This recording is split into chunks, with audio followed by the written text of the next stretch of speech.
जय माई की।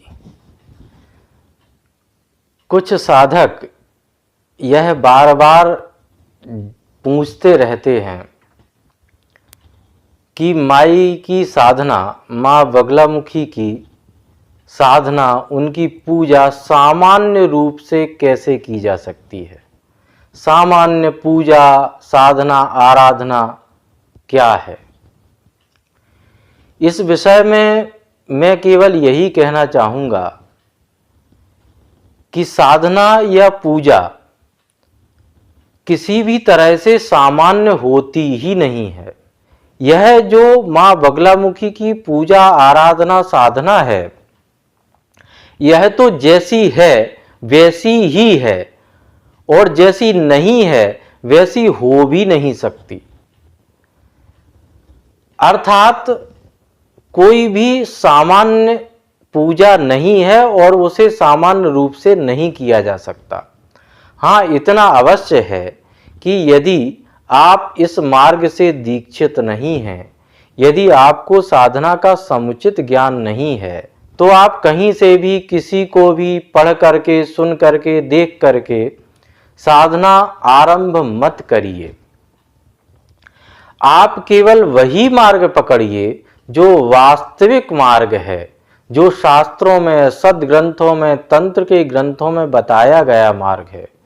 और वो यह है कि साधना और पूजा का आरंभ आप बिना दीक्षा के नहीं कर सकते। फिर यदि आप जब दीक्षित नहीं हैं तो आप क्या कर सकते हैं, यह समझ लेने की आवश्यकता है। आप माँ का चित्र घर पर रख सकते हैं, इनके नाम का जप कर सकते हैं। नाम का अर्थात केवल नाम का, नामों का जप, मंत्रों का जप नहीं। इनके अष्टोत्तर, सतनाम इत्यादि का आप पाठ कर सकते हैं। चित्र की पूजा यथा लब्धोपचार पूजा जो भी आप सामान्य रूप से कर सकते हैं, फूल माला, प्रसाद इत्यादि, वो आप घर पर कर सकते हैं। अब यह बात समझ लेने की बार बार आवश्यकता है कि घर में केवल चित्र को ही रखा जा सकता है सामान्य पूजा के लिए, मूर्ति को नहीं। क्योंकि मुझे याद है कि मैंने एक बार मूर्ति के विषय में कुछ कहा था और फिर मुझसे बहुत सारे लोगों ने फोन करके पूछा कि मैं अपने घर में चित्र को रखे हुए हूं, तो क्या मैं चित्र को रख सकता हूं या नहीं रख सकता हूं। अरे भाई, थोड़ा ध्यान से सुन भी लिया करो, इतनी हड़बड़ी में क्यों रहते हो। जब मैंने मूर्ति के लिए कहा है तो मूर्ति के लिए कहा है, और यहाँ जब मैं चित्र के लिए बोल रहा हूं तो केवल चित्र के लिए ही बोल रहा हूं। तो आप चित्र को घर में रख सकते हैं, सामान्य रूप से पूजा कर सकते हैं। और यदि आपको माई की साधना ही करना है तो उसके लिए कोई विशेष क्लेश मोल लेने की आवश्यकता नहीं है। आपके पास जितना समय है, पहले आप विधिवत साधना की दीक्षा लिए और फिर उसके बाद जितना आपके पास समय है उसी के अनुसार अपनी साधना का आरंभ करें। इससे डरने की, भयभीत होने की, किसी भी तरह का क्लेश लेने की कोई आवश्यकता नहीं है।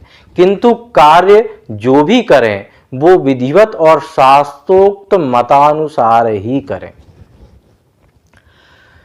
यहां प्रश्न यह उठता है कि अधिकांश जो नवीन साधक बनना चाहते हैं वे यह पूछते हैं कि मैं साधना के लिए कहीं दीक्षा लेने के लिए तो जा नहीं सकता हूं, क्या मुझे घर पर ही दीक्षा उपलब्ध हो जाएगी।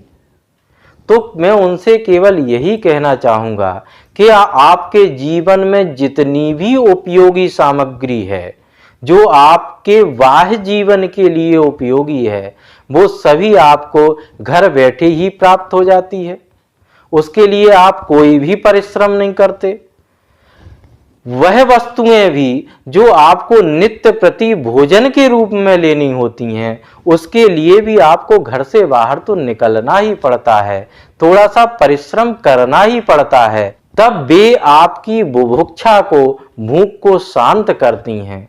और जब आप इन भौतिक वस्तुओं के लिए परिश्रम को महत्व देते हैं, तो जो आपके जीवन के साथ चलने वाला, जीवन का निर्माण करने का विषय है, जो आपके जीवन के बाद भी साथ रहने वाला है, ऐसे विषय को आप इतनी गंभीरता क्यों नहीं देते? आपको क्यों लगता है कि अब समय ऐसा आ गया है कि सब कुछ ऑनलाइन ही हो जाएगा?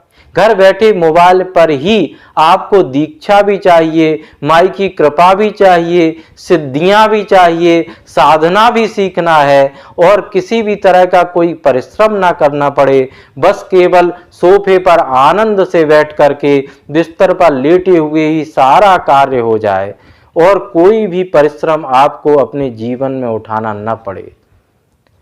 तो इस तरह की काम चोरी को क्या हम साधना का नाम दे सकते हैं?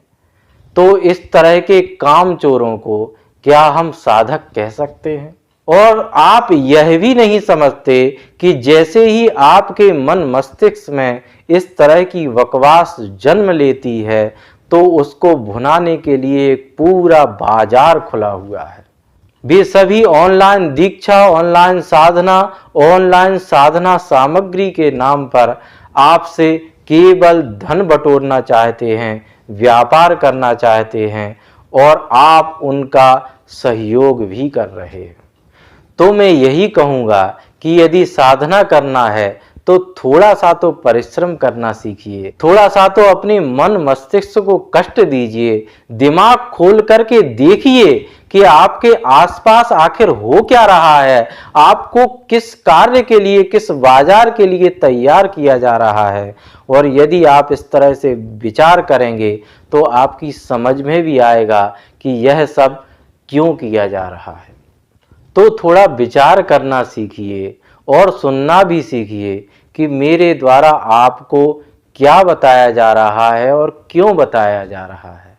मुझे बड़ा आश्चर्य होता है, मैंने व्रत के संबंध में भी एक विस्तृत चर्चा आप सभी के सामने रखी और उसका अभिप्राय आप में से बहुत से लोगों ने यह समझा कि माई का व्रत भी किया जाता है। पहले से ही आपके मन मस्तिष्क में होगा और फिर मुझसे बार बार पूछा जाता है कि माँ बगलामुखी का व्रत किस दिन करना चाहिए। अरे भाई, थोड़ा सा उस वीडियो को ध्यान से सुने और समझें तो आप समझेंगे कि मैंने उसमें बार बार कहा है कि इनका कोई भी व्रत का दिन निर्धारित नहीं होता, इनकी साधना, इनकी उपासना ही इनका व्रत है, यही एकमात्र व्रत है। और किसी भी तरह के परहेज को, किसी खाद्य वस्तु के परहेज को व्रत कैसे कहा जा सकता है?